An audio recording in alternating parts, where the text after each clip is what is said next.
Hello everyone. देखो आज हम इस वीडियो में डिस्कस करने वाले हैं केमिस्ट्री का जो चैप्टर वाइज वेटेज है फॉर नीट 2024 एंड नीट 2025। ठीक है ना। और ये डिस्कशन है ये बेस्ड होने वाला है लास्ट 10 प्रीवियस ईयर पेपर के अकॉर्डिंग। ये पूरा डिस्कशन है केमिस्ट्री का चैप्टर वाइज वेटेज।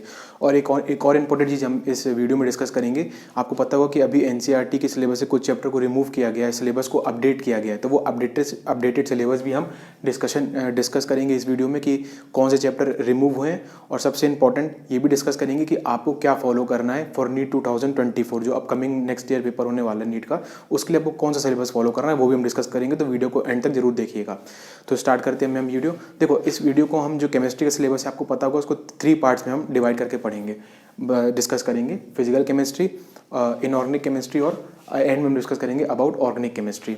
ठीक है। अब जिन भी चैप्टर्स के आगे स्टार मार्क है ब्लू कलर से, उनका मतलब है कि वो chapter that was removed from NCERT syllabus.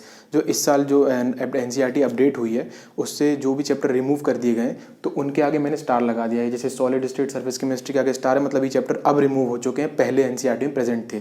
तो वन बाय वन डिस्कस करते हैं किस चैप्टर से कितने क्वेश्चन आ रहे हैं। और ये डिस्कशन है लास्ट 10 प्रीवियस ईयर पेपर के अकॉर्डिंग नीट के। ठीक। फिजिकल केमिस्ट्री की बात करते हैं तो सोल्यूशन चैप्टर है। सोल्यूशन चैप्टर से 1 से 2 क्वेश्चन आता है, मतलब आ रहे हैं 1 से 2 क्वेश्चन। इलेक्ट्रोकेमिस्ट्री से 2 से 3 क्वेश्चन आ रहे हैं, वेटेज ज़्यादा है इलेक्ट्रोकेमिस्ट्री का। केमिकल काइनेटिक्स के 2 क्वेश्चन, सॉलिड स्टेट से 1 से 2 क्वेश्चन आते हैं और सर्फेस केमिस्ट्री से 1 क्वेश्चन आता है। ठीक। अब ये जो 1 to 5 चैप्टर्स है ये 12th क्लास का फिजिकल केमिस्ट्री का पोर्शन है। इसमें से 2 चैप्टर अब रिमूव कर दिए गए, solid state and surface chemistry. ठीक है। अच्छा, जिन भी चैप्टर्स के आगे मैं 1 क्वेश्चन लिख रहा हूँ कि 1 क्वेश्चन आता है, मतलब कभी कभी ऐसा भी होता है उन चैप्टर से क्वेश्चन ना आए, इसलिए 1 क्वेश्चन मैंने लिखा है कि अगर आएगा तो 1 क्वेश्चन तो आ ही जाता है। मतलब मोस्टली 1 क्वेश्चन आ रहा है, पर ये भी हो सकता है कि उसमें से ना आए। पर जिनमें मैंने लिख दिया 1 to 2 क्वेश्चन और 2 से 3 क्वेश्चन, मतलब उनमें क्वेश्चन आ ही रहा है। ठीक है। कभी जैसे कभी 2 आ गए, कभी 3 आ गए, इस तरह से फिर वो बैलेंस हो जाता है। एक चीज़ और बता दूं मैं, ऑलमोस्ट तीनों जो टॉपिक हैं physical chemistry, organic chemistry, inorganic chemistry, तीनों का वेटेज ऑलमोस्ट सेम ही रहता है। मतलब टोटल 45 क्वेश्चन में से आप मान के चलिए कि 15 का वेटेज रहता है। मान लीजिए अगर फिजिकल केमिस्ट्री से 17 क्वेश्चन आ गए तो किसी इनऑर्गेनिक से 2 क्वेश्चन कम आ जाएंगे, 15 की जगह 13 आ जाएंगे, पर वो बैलेंस मेंटेन रहता है। तो 1-2 क्वेश्चन आगे पीछे होते हैं, पर आप ये मान के चलिए कि ऑलमोस्ट इक्वल वेटेज रहता है तीनों का, ऑर्गेनिक, इनऑर्गेनिक, फिजिकल, 15 क्वेश्चन। ठीक है। अब बात करते हैं 11th क्लास फिजिकल केमिस्ट्री का पोर्शन। उसमें एटॉमिक स्ट्रक्चर इंपॉर्टेंट चैप्टर है, 1 से 2 क्वेश्चन आता है। केमिकल इक्विलिब्रियम से 1 क्वेश्चन आ जाता है मिनिमम। आयनिक इक्विलिब्रियम इंपॉर्टेंट है, 1 से 2 क्वेश्चन आते हैं। थर्मोडायनेमिक्स इंपॉर्टेंट है, हाई वेटेज चैप्टर है 11th क्लास फिजिकल केमिस्ट्री का, 2 से 3 क्वेश्चन आते हैं। स्टेट ऑफ मैटर से 1 से 2 क्वेश्चन आते हैं। एक चैप्टर आपको मिलेगा some basic concept of chemistry. इसमें बेसिकली इसको मोल कंसेप्ट नाम से भी चैप्टर बोलते हैं, इसमें मोल कंसेप्ट है पूरा, इससे 1 क्वेश्चन मिनिमम आ जाता है। और लास्ट चैप्टर है रेडॉक्स रिएक्शन, इससे भी 1 क्वेश्चन मिनिमम आ जाता है। अब इसमें से स्टेट ऑफ मैटर से वो हटा दिया गया, स्टार मार्क किया मैंने, मतलब ये चैप्टर रिमूव किया जा चुका है। तो फिजिकल केमिस्ट्री में हाई वेटेज टॉपिक एक इलेक्ट्रोकेमिस्ट्री बन गया और एक अपना थर्मोडायनेमिक्स बन गया। बाकी 1 से 2 क्वेश्चन तो लगभग हर चैप्टर से आ ही रहे हैं, मतलब हर चैप्टर इक्वली इंपॉर्टेंट है। और लास्ट 10 ईयर के अकॉर्डिंग मैंने आपको फिजिकल केमिस्ट्री का वेटेज बता दिया। अब डिस्कशन करते हैं किसके बारे में, इनऑर्गेनिक केमिस्ट्री के बारे में। ठीक है। इनऑर्गेनिक केमिस्ट्री में सबसे पहले आता है पीरियोडिक टेबल। पीरियोडिक टेबल से 1 से 2 क्वेश्चन आ जाते हैं। ठीक। Chemical bonding high weightage topic है इनऑर्गेनिक केमिस्ट्री से, 3 to 4 क्वेश्चन एवरी ईयर इसमें से भी, केमिकल बॉन्डिंग में से भी आ रहे हैं इनऑर्गेनिक केमिस्ट्री में से। कोऑर्डिनेशन कंपाउंड करके चैप्टर है, 12th क्लास का है ये, इससे 2 से 3 क्वेश्चन आ रहे हैं, ये भी हाई वेटेज टॉपिक है। ठीक है ना। अब जो ये चैप्टर्स है मेटलर्जी आपको मिलेगा, आइसोलेशन ऑफ एलिमेंट करके एक चैप्टर है 12th क्लास में। कोऑर्डिनेशन कंपाउंड भी 12th क्लास में। Periodic table, chemical bonding 11th class में। ठीक है। तो जो मेटलर्जी आइसोलेशन ऑफ एलिमेंट करके आपको चैप्टर मिलेगा, ये अब रिमूव किया जा चुका है। ठीक है ना। इससे 1 से 2 क्वेश्चन मतलब आते रहे हैं अभी तक। ठीक है ना। अब रिमूव कर दिया तो अभी तक 1 से 2 क्वेश्चन आए हैं अभी तक। एस ब्लॉक एलिमेंट एक चैप्टर है ये 11th क्लास का, इससे 1 से 2 क्वेश्चन आते हैं। पी ब्लॉक है, पी ब्लॉक के ग्रुप 13 एंड 14 11th क्लास में है, और उसके बाद का जो पूरा पी ब्लॉक है वो 12th क्लास में है, 12th क्लास के एनसीईआरटी में। इससे 4 से 5 क्वेश्चन आते हैं। ये P block high weightage topic है, coordination compound and chemical bonding, ये तीनों हाई वेटेज टॉपिक हैं इनऑर्गेनिक केमिस्ट्री से, है ना, इनऑर्गेनिक केमिस्ट्री से। डीएनएफ ब्लॉक चैप्टर छोटा है, इंपॉर्टेंट है, ये भी हाई वेटेज टॉपिक है, 2 से 3 क्वेश्चन आ जाते हैं डीएनएफ ब्लॉक से। और एक 11th क्लास का एक चैप्टर है हाइड्रोजन करके, उससे मिनिमम 1 क्वेश्चन आ जाता है। अब इनने क्या किया है, मेटलर्जी को रिमूव कर दिया है, एस ब्लॉक को रिमूव कर दिया है, पी ब्लॉक को 11th-12th क्लास कंप्लीटली रिमूव कर दिया, मतलब 11th क्लास के एनसीईआरटी और 12th क्लास के एनसीईआरटी से कंप्लीटली पी ब्लॉक को रिमूव कर दिया है, और हाइड्रोजन वाले चैप्टर को भी रिमूव कर दिया है। ठीक है। और ये लास्ट 10 ईयर के अकॉर्डिंग ये मैंने आपको वेटेज बता दी। इसमें केमिकल बॉन्डिंग, कोऑर्डिनेशन कंपाउंड और डीएनएफ ब्लॉक, पी ब्लॉक, ये सारे हाई वेटेज टॉपिक हैं।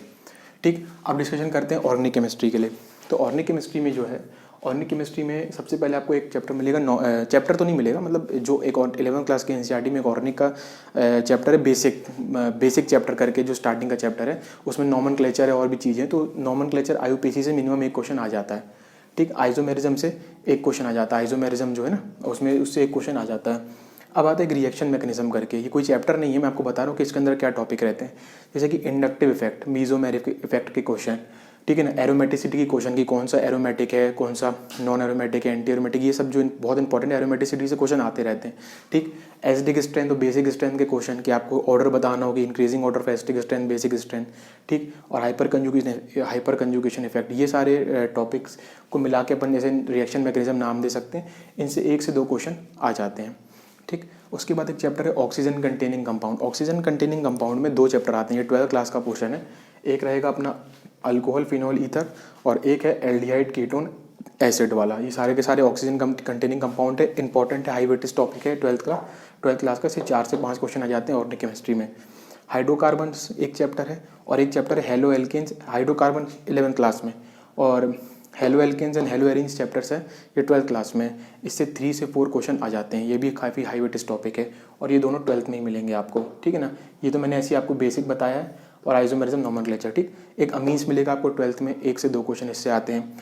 फिर बायोमोलिक्यूल से 1 से 2 क्वेश्चन आते हैं, ये भी 12th क्लास का पोर्शन है। पॉलीमर से 1 क्वेश्चन मिनिमम 12th क्लास का पोर्शन है। केमिस्ट्री इन एवरी लाइफ से 1 क्वेश्चन, ये भी 12th क्लास का पोर्शन है।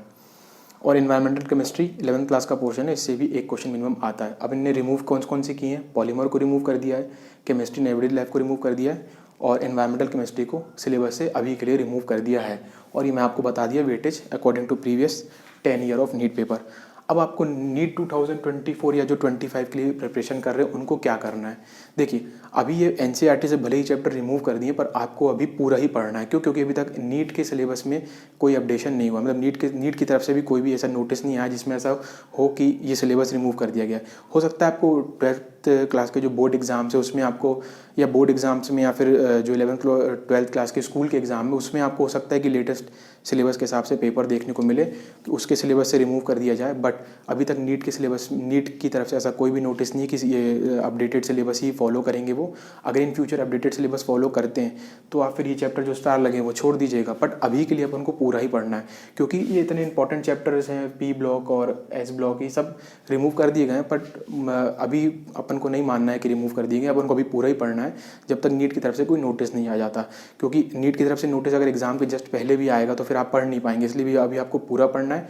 अगर कोई नोटिस आता है तो मैं अपडेट कर दूंगा नीट की तरफ से। अगर नीट के सिलेबस में कोई अपडेट होता है तो वो भी आपको मैं अपडेट कर दूंगा वीडियो के थ्रू। ठीक है, तो ये पूरा था केमिस्ट्री की chapter wise weightage last 10 previous year paper के according. Next video physics chemistry की भी मैं जल्दी बनाने वाला हूँ अकॉर्डिंग टू दिस, इस पैटर्न पे ही, और अपडेटेड सिलेबस भी हम डिस्कस करेंगे। ठीक है, तब तक के लिए पढ़ते रहिए। Thank you.